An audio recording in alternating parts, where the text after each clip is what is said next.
Hello बच्चों। आज हम एक्सरसाइज 9.2 करेंगे from 8th class maths NCERT book. तो कल हमने 9.1 की थी, जो मेरी प्रीवियस वीडियोस में मैंने 9.1 किया था और आपको चैप्टर के बारे में समझाया था। उस वीडियो में हमने एडिशन और सब्ट्रैक्शन किया था। अब एक्सरसाइज 9.2 में आपको क्या निकालना है? प्रोडक्ट मतलब क्या होता है? आपको क्या करना है? मल्टीप्लाई। क्या करना है? मल्टीप्लाई। अलजेब्रा में मल्टीप्लाई करना थोड़ा सा अलग होता है। जब अलजेब्रा की बात करते हैं तो हम फर्स्ट पार्ट से स्टार्ट करते हैं। फर्स्ट पार्ट क्या है हमारा? 4,7p। यहाँ पे हमने मल्टीप्लाई करना है मोनोमिल्स को। मोनोमिल्स मतलब मैंने कल बताया था ए की वैल्यू वाले, ठीक है। तो जब हम इसको मल्टीप्लाई करेंगे, प्रोडक्ट निकालेंगे, तो product is equal to 4 multiply 7p। Product का मतलब क्या होता है? 4 मल्टीप्लाई। तो 4 मल्टीप्लाई 7p कितना हो गया? 4 इंटू 7 28, और p कितना? एक ही है तो एक p आ जाएगा, 428p। सेकेंड पार्ट अगर हम देखते हैं, -4p, 7p। हमने इसका प्रोडक्ट निकालना है, -4p, 7p।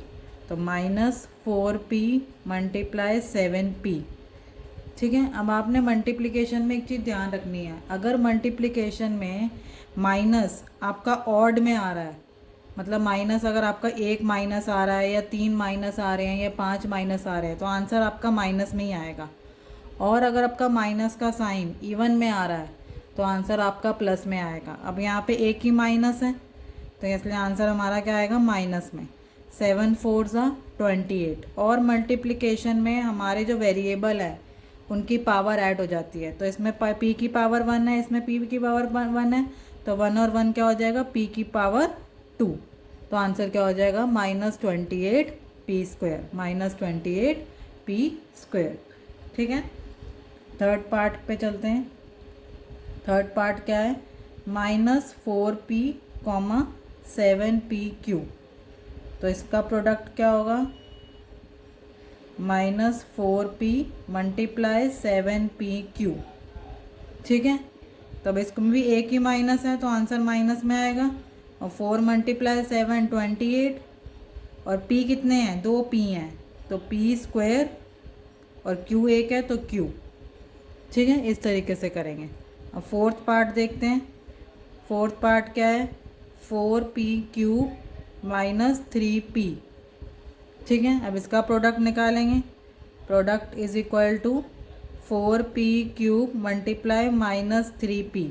इसमें भी एक ही माइनस है तो आंसर किस में आएगा? माइनस में। -4 3 12, 12, और कितना आ गया? p कितना हो गया इसमें? 3p और 1p क्या हो जाएगा? 4p हो गए, तो p क्या हो जाएगा? p4। तो ये हमारा क्या हो जाएगा? आंसर। तो ये सब हमारे क्या हैं? आंसर। तो इस तरीके से हमने इनको मल्टीप्लाई करके दिखाना है, ठीक है। तो ये हमारा क्वेश्चन हो गया मल्टीप्लिकेशन। हम नेक्स्ट क्वेश्चन पे चलते हैं, क्वेश्चन नंबर 2। उसमें बोला है find the areas of rectangle with the following pair of monomials as their length and breadth. मतलब आपको लेंथ और ब्रेथ दे रखी है, हमने एरिया ऑफ रेक्टेंगल निकालना है। तो फर्स्ट पार्ट करते हैं। फर्स्ट में हमारी लेंथ कितनी है? p, ब्रेथ कितनी है? q, ठीक है। एरिया ऑफ रेक्टेंगल का फॉर्मूला क्या होता है? Area of rectangle is equal to length multiply breadth. तो p मल्टीप्लाई q, तो क्या आ जाएगा? pq। क्या आ जाएगा? pq, ठीक है। सेकेंड पार्ट पे चलते हैं। सेकेंड पार्ट में हमें लेंथ कितनी दे रखी है? 10 मीटर, 10m मीटर नहीं है वो। और ब्रेथ कितनी दे रखी है? 5n। यहाँ पे भी हम वही लिखेंगे, area of rectangle is equal to length multiply breadth. तो 10m मल्टीप्लाई 5n, तो 10 5 कितना हो जाएगा? 50 mn। ये हमारा क्या हो गया? आंसर। ये हमारा क्या हो गया? आंसर। थर्ड पार्ट पे चलते हैं। थर्ड पार्ट में कितना दे रखा है, लेंथ कितनी दे रखी है 20x² और ब्रेथ कितनी दे रखी है 5y²। तो हमारा एरिया ऑफ रेक्टेंगल क्या हो जाएगा, सेम चीज़ को लिखेंगे, length multiply breath, length multiply breadth. तो एरिया ऑफ रेक्टेंगल कितना हो जाएगा 20x² मल्टीप्लाई 5y²। तो 25 से कितना होता है 100, 100x² y², 100x² y²। Fourth part क्या है हमारा, लेंथ कितनी है हमारी 4x और ब्रेथ कितनी है हमारी 3x²। ठीक है, तो एरिया ऑफ रेक्टेंगल कितना हो जाएगा, क्या हो जाएगा, लेंथ मल्टीप्लाई ब्रेथ। तो लेंथ कितना हो जाएगा 4x मल्टीप्लाई 3x²। 4 को 3 से मल्टीप्लाई करेंगे 12 और x सेम है, तो इसलिए इनकी रेश ऊपर वाली पावर क्या हो जाएगी, ऐड हो जाएगी। तो 1x और 2x कितना हो जाएगा x³। तो आंसर क्या आ गया हमारा 12x³। ठीक है, एक और पार्ट है हमारा जिसमें हमें लेंथ कितनी दे रखी है, फिफ्थ पार्ट, लेंथ कितनी दे रखी है 3 mm और ब्रेथ कितनी दे रखी है 4 NP। तो एरिया ऑफ रेक्टेंगल कितना हो जाएगा, लेंथ मल्टीप्लाई ब्रेथ। तो 3 mm मल्टीप्लाई 4 NP। तो 4 3 12, m है नहीं तो m ऐसी, n 2 है तो n² हो जाएगा और p 1 है तो 4mn² p। वेरिएबल अगर सेम सेम है तो उनकी जो पावर होती है वो ऐड हो जाएगी।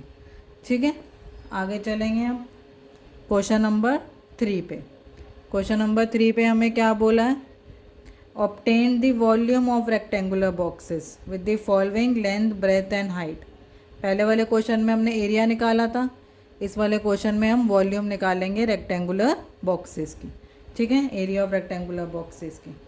तो फर्स्ट पार्ट करते हैं, लेंथ कितनी दे रखी है 5 है, ब्रेथ कितनी दे रखी है 3a² और हाइट कितनी दे रखी है 7a⁴, 7a⁴।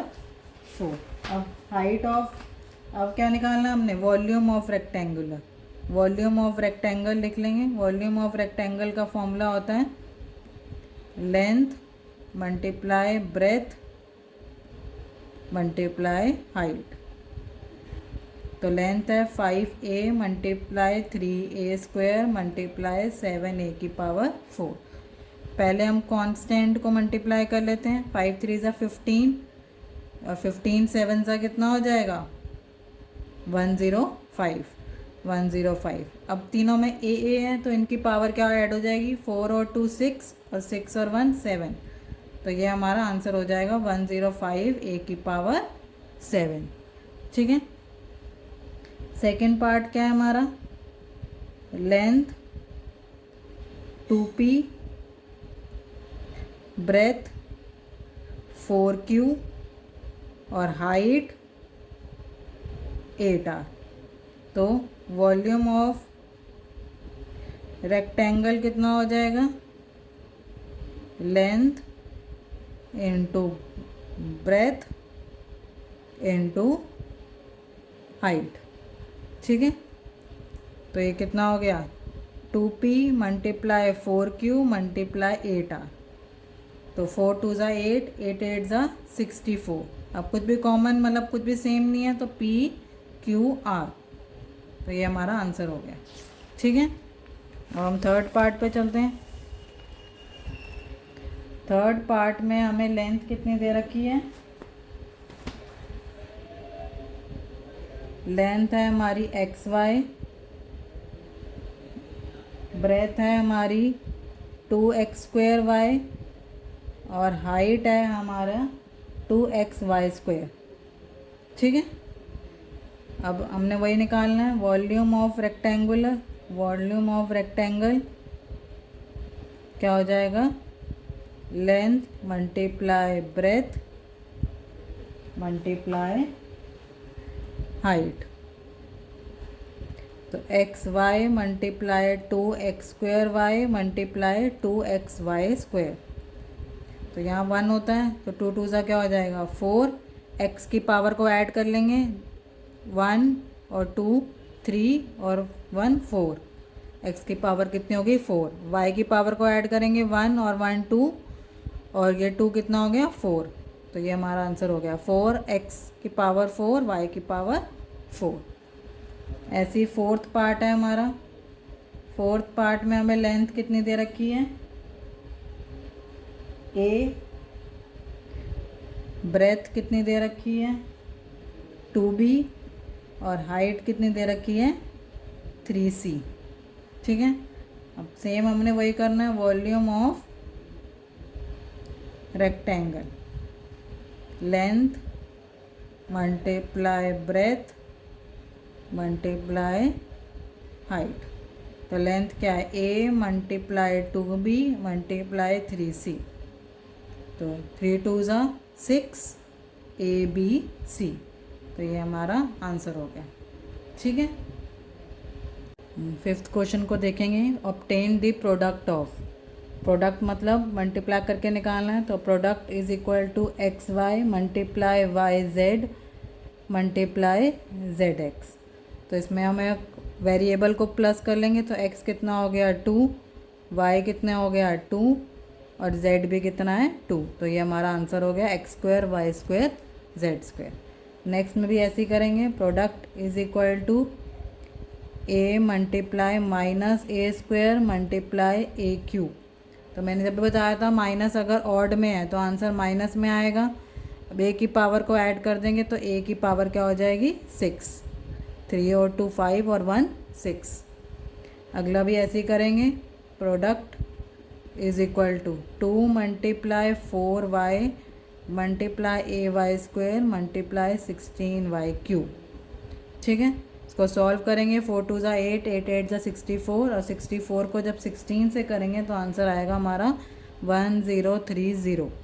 और y की पावर भी ऐड कर देंगे तो y कितना हो गया 6। y कितना हो गया 6। ठीक है, अगला भी ऐसे ही करेंगे, product is equal to a multiply 2b multiply 3c multiply 6abc। तो इनको मल्टीप्लाई कर लेंगे, 3 2 ज़ा 6 और 6 6 ज़ा 36 36 a² b² c²। Product is equal to m multiply minus mn multiply mnp। अब इसमें m की पावर ऐड कर देंगे, माइनस में आंसर आएगा, सिंगल माइनस है। m कितना हो गया 3, n कितना हो गया 2 और p कितना हो गया 1। तो ये हमारा आंसर हो गया। तो जब भी हम मल्टीप्लिकेशन करते हैं आपको ऐड करना है, वेरिएबल की पावर को आपने ऐड करना है और कांस्टेंट को आपने मल्टीप्लाई करना है। ठीक है, अगर आप इतना याद करेंगे तो आपके लिए प्रोडक्ट निकालना बहुत आसान हो जाएगा। Thank you so much for watching.